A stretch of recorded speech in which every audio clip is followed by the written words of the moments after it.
Merci, Monsieur le Président, Madame la Ministre, Monsieur le rapporteur, Madame la Présidente de la Commission des lois. Le groupe républicain votera ce texte relatif aux compétences de la collectivité européenne d'Alsace, mais il le fera sans conviction et par pragmatisme. Parce que ce texte n'apporte pas ce qu'on espérait, il n'est pas tout à fait à la hauteur de ce que nous souhaitions pour l'Alsace. Nous relevons aussi que, malheureusement, le débat parlementaire, ici, dans notre Assemblée nationale, n'aura pas connu beaucoup de liberté, n'aura pas connu beaucoup de possibilités de faire évoluer ce texte. En réalité, il nous reste le sentiment que tout avait été dealé entre le gouvernement et les exécutifs territoriaux. Ça peut être une chose positive de votre point de vue. De notre point de vue, c'est l'exact inverse de ce qui s'est passé en 2015. Et plutôt que de chercher un point d'équilibre et une co-construction dans la discussion, on est passé d'une situation en 2015 avec les grandes régions, on a complètement ignoré les collectivités territoriales, à une situation où, en 2019, avec cette collectivité européenne d'Alsace, on ignore complètement le débat parlementaire. La France sera agrandie lorsqu'elle saura construire avec tout le monde, les parlementaires comme les collectivités territoriales. Ce texte, néanmoins, il porte une charge symbolique importante pour l'Alsace.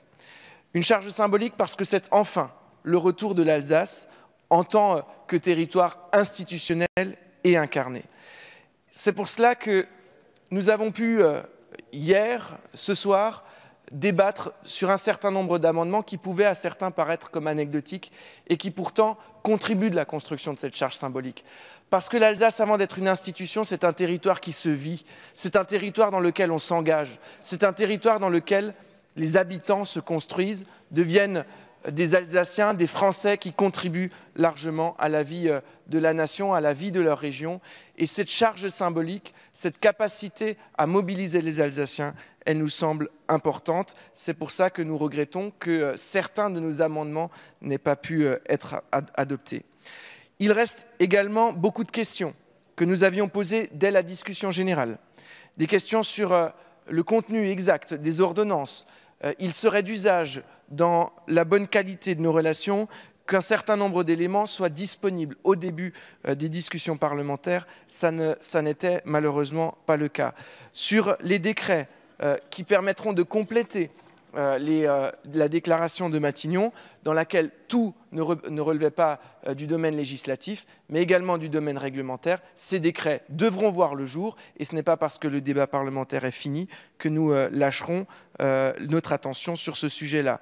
Enfin, une question également sur le montant des transferts financiers, et je pense notamment aux routes, dont nous avons débattu ce soir, sur lequel nous serons, avec les départements alsaciens, particulièrement attentifs. Ces 3 points feront l'objet de ma plus grande attention dans ma mission de co-rapporteur d'application de ce texte dans les prochains mois pour vous accompagner, Madame la Ministre, dans l'exigence de réussir ce projet avec les Alsaciens.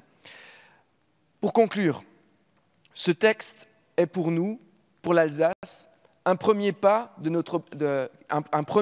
le sens de notre objectif qui reste et qui a toujours été la sortie de l'Alsace du Grand Est. Ça n'est qu'un petit pas, mais c'est un premier pas, et c'est pour cela que nous serons pragmatiques, que nous nous comporterons en Alsaciens, c'est-à-dire que nous voterons ce texte avec la conviction, avec la détermination, avec l'engagement de continuer à se battre pour que l'Alsace redevienne une grande collectivité, une belle collectivité au service de ses habitants.